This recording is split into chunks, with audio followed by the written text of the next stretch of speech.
प्रिय भैया बहनों, कल बाल गोविंद की कहानी को हमने पढ़ा, सारांश समझा और कुछ प्रश्नों को लिखा था।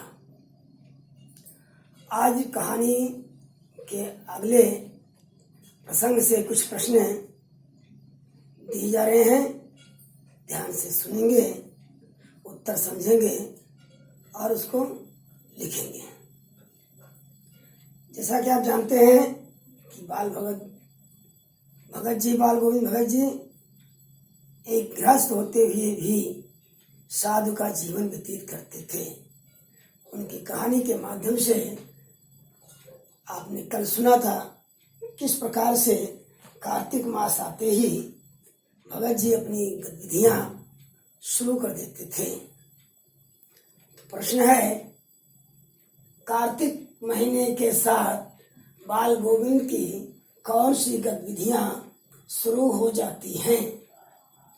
उत्तर देखेंगे। बाल गोविंद जी की निम्नलिखित गतिविधियां शुरू हो जाती हैं। जैसा कि आपने कहानी के माध्यम से भी सुना था, देखा था कि प्रातःकाल उठ जाते हैं। उठकर घर से 2 मील दूर नदी में जाकर स्नान करते हैं। स्नान करके जब वापस आते हैं तो गांव में के बाहर ही स्थित पोखरे के टीले पर बैठकर खजड़ी बजाकर ईश्वर का भजन गाया करते थे। इन्हीं बातों का आप उत्तर में लिखेंगे। निम्न गतिविधियां शुरू हो जाती हैं। नंबर 1, बाल गोविंद भगत प्रातःकाल उठ जाते हैं। उठकर नदी स्नान करने जाते हैं। प्रातःकाल उठ करके प्रभातियां गाते हैं। प्रभातियां अर्थात गांव के लोगों को जगाने के लिए खजड़ी बजा गीत गाते थे। इसे प्रभाती गीत कहते हैं, अर्थात लोगों को जगाने का कार्य करते थे। तीसरा इसमें है, स्नान करके वापस आने पर गांव के बाहर पोखरे के टीले पर बैठकर ईश्वर भक्ति के गीत गाते थे। इनके गीत का स्वर इतना ऊंचा आरोह युक्त होता था कि सब जो भी सुनता था वो मदमस्त हो जाता था। अगला प्रश्न है, बाल गोविंद भगत इकलौते पुत्र की मृत्यु पर पुत्र वधू को उत्सव मनाने के लिए क्यों कह रहे थे? कहानी के माध्यम से आपने सुना कि गोविंद जी ईश्वर को ही सब कुछ मानते थे। उनका कहना था, व्यक्ति भी ईश्वर का ही अंश है। व्यक्ति में ईश्वर समाया हुआ है, उसे जानने परखने की आवश्यकता है। इसी बात के कारण वो पुत्र की मृत्यु पर शोक नहीं मनाते हैं। तो उत्तर लिखेंगे, बाल गोविंद भगत मानते थे कि उनका पुत्र मरकर ईश्वर की शरण में गया है, अतः यह शुभ अवसर है।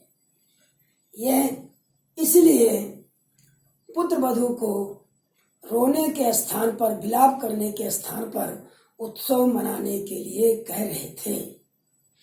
अगला प्रश्न है, गोदी में पियवा। हमने कहानी के माध्यम से देखा था कि एक जगह उन्होंने कहा, चोर गठरी ले भागा। ऐसे उन्होंने एक स्थान में कहा है कि गोदी में पीवा से बाल गोविंद का क्या आशय है? प्रश्न है, गोदी में पीवा से बाल गोविंद का क्या आशय है? तो बाल गोविंद गृहस्थ होते हुए भी एक सन्यासी जीवन व्यतीत करते थे। कबीर पंथी होने के कारण ये किसी से किसी प्रकार का कोई द्वेष भावना नहीं करते थे, आडंबर नहीं मानते थे, ईश्वर को ही सब कुछ मानते थे। यहाँ तक कि ईश्वर को अपनी फसल को भी दान चढ़ा करके कबीर मठ में ले जा करके और जो प्रसाद रूप में वापस मिलता था उसको वे ग्रहण करते थे। उसी सबका जीवन बर्बाद थे। तो गोदी में पीवा से बाल गोविंद का आशय है, वे कहना चाहते हैं, संदेश देना चाहते हैं कि परमात्मा हर मनुष्य के पास में है। उसे जानने, परखने और समझने की आवश्यकता है। कहा जाता है, आत्मा ही परमात्मा है। इसको जो समझा है वो ईश्वर को दर्शन पाता है। कबीरदास जी ने भी कहा है, लाली मिलन को, अर्थात मैं जो ढूंढ रहा हूं वो मेरे अंदर है। इस प्रकार से गोविंद जी भी कहते हैं कि ईश्वर सभी मनुष्य के पास है, उसे देखने और समझने की बात है। अगला प्रश्न है, कर दिए। अगला प्रश्न है, खेती बाड़ी से जुड़े गृहस्थ गोविंद अपनी किन चारित्रिक विशेषताओं के कारण साधु कहलाए। आपने कहानी में देखा कि गोविंद भगत एक सीधे साधे सरल स्वभाव और सादा जीवन, उच्च विचार के व्यक्ति थे। ये एक गृहस्थ थे, फिर भी उनका आचरण साधु जैसा था। वे अपना जीवन साहब को समर्पित किए हुए थे। वे स्वयं को भगवान का बंदा मानते थे। वे अपनी कमाई पर भगवान का हक मानते थे। इसलिए फसलों को पहले कबीर मठ ले जाते थे और कबीर मठ से जो प्रसाद के रूप में प्राप्त होता था उसी से अपना गुजारा करते थे। वे मृत्यु को दुख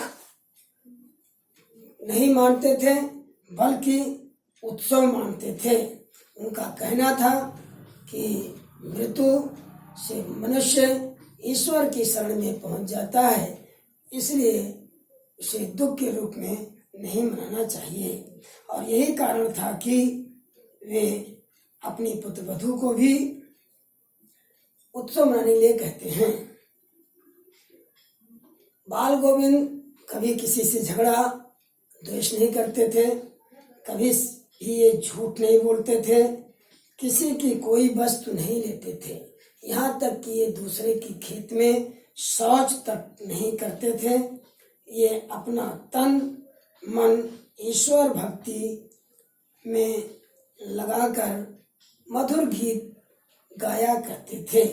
इस प्रकार एक इनकी चारित्रिक वस्तुओं का चित्र है। अगला प्रश्न है, भगत जी की पुत्र वधू उन्हें अकेले क्यों नहीं छोड़ना चाहती थी। तो आपने कहानी के माध्यम से देखा था कि भगत जी किसी से कुछ भी नहीं लेते थे, वे किसी का कोई वस्तु ग्रहण नहीं करते थे। यहाँ तक कि गंगा स्नान में 4 दिन जाने में लगता था, फिर भी रास्ते में किसी के घर कुछ खाते नहीं थे, तो पानी पीते और स्नान करके वापस आते थे।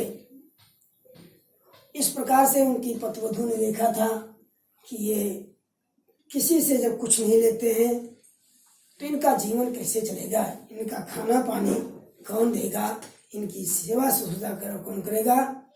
इनकी पतिवधू उनके चरणों में रह करके उनकी सेवा करना चाहती थी और उनकी दवा दारू की व्यवस्था करनी चाहती थी, इसलिए वह उन्हें अकेले नहीं छोड़ना चाहती थी। अगला प्रश्न है, भगत ने अपने बेटे की मृत्यु पर अपनी भावनाएं किस तरह व्यक्त की। आपने कई प्रश्नों के माध्यम से, कहानी के माध्यम से देखा कि कभी भी गोविंद जी जो घटनाएं घटती थी उसको अशुभ नहीं मानते थे। बेटे की मृत्यु को भी ईश्वर की इच्छा मानकर उसका सम्मान किया। उन्होंने इस मृत्यु को आत्मा का परमात्मा से शुभ मिलन माना, इसलिए मृत्यु को उत्सव की तरह मनाया। पुत्र के शव को सफेद वस्त्र से ढककर सिराने दीपक जलाया और फूलों से सजाया और उसके पास बैठकर खजड़ी बजा बजा करके ईश्वर भक्त का ऊंचे स्वर में गीत गाने लगी और सभी को, पुत्रवधू को जो विलाप कर रही थी उसे भी उत्सव मनाने के लिए कहा। अगला प्रश्न है भगत के व्यक्तित्व और उनकी वेशभूषा का अपने शब्दों में चित्र प्रस्तुत कीजिए। भगत का व्यक्तित्व और उनका वेशभूषा कैसा था, अपने शब्दों के माध्यम से उनके चित्र को प्रस्तुत करना है। तो कहानी के माध्यम से हमने देखा कि भगत जी गृहस्थ होते हुए भी सीधे सरल साधु स्वभाव के थे। उनकी आयु 60 वर्ष से ऊपर थी। वे मझोले कद के गोरे चिट्ठे आदमी थे। उनके बाल सफेद हो गए थे। बाल सफेद होने के कारण उनका चेहरा जगमगाता रहता था। कपड़े बहुत कम पहनते थे। कमर के नीचे केवल एक लंगोटी के रूप में पहनते थे और सिर पर कबीरपंथी की भांति कनपटी वाली टोपी पहनते थे। मस्तक पर रामनंदी चंदन लगाते थे। गले में तुलसी का माला पहनते थे। उनका व्यक्तित्व गायक भक्तों जैसा था। वे सदा खजड़ी बजाकर लय पर ईश्वर भक्त के गीत गाया करते थे। अगला प्रश्न है बाल गोविंद के किन गुणों के कारण लोगों को कुतूहल होता था। तभी आपने कहानी का सारांश देखा कि बाल गोविंद की जो दिनचर्या थी वो सबको हैरान करने वाली थी। उनकी दिनचर्या थी प्रातः काल उठकर गांव के चारों तरफ प्रभाती गाते हुए लोगों को जगाना, गांव के पास 2 मील दूर स्थित नदी में स्नान करना, स्नान करके वापस आकर गांव के बाहर बने पोखरे में के पास बैठ करके ऊंचे स्वर में ईश्वर का भजन करना, किसी से कुछ नहीं लेना, कभी भूल कर भी झूठ नहीं बोलना, दूसरे के सहयोग न लेना, यहाँ तक कि दूसरे के खेत में शौच भी नहीं करते थे और लोगों को ईश्वर भक्ति की ओर प्रेरित करते थे। पुत्र की मृत्यु पर शोक न मान करके उत्सव मना रहे थे। ये अनेक बातें लोगों को हैरान कर रही थी। इनका जो दिनचर्या था उसको लोगों को हैरान करने वाली थी, कौतूहल वाली थी।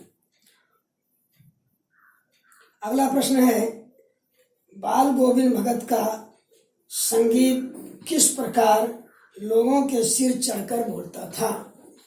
तो कहानी में हमने पढ़ा कि बाल गोविंद जब गीत गाया करते थे, उनकी जो ईश्वर भक्ति की गीत होती थी उसकी अच्छी धुन होती थी, सच्ची धुन होती थी, उसमें भगवान का दर्शन होता था, ऐसा प्रतीक होता था। लोग जहाँ भी रहते थे वहीं मुग्ध हो जाते थे। औरतें गीत को गुनगुनाने लगती थीं। खेतों में काम करने वाले किसानों के हाथ और पैर उन गीतों के लय के साथ चलने लगते थे। ऐसा उनके गीत में जादुई प्रभाव था। वह मनमोहक वातावरण चारों तरफ छा जाता था। और कुछ प्रश्न बनेंगे और जो हमने प्रश्न ही बताया इसका उत्तर पीडीएफ के माध्यम से आपको भेजा जा रहा है।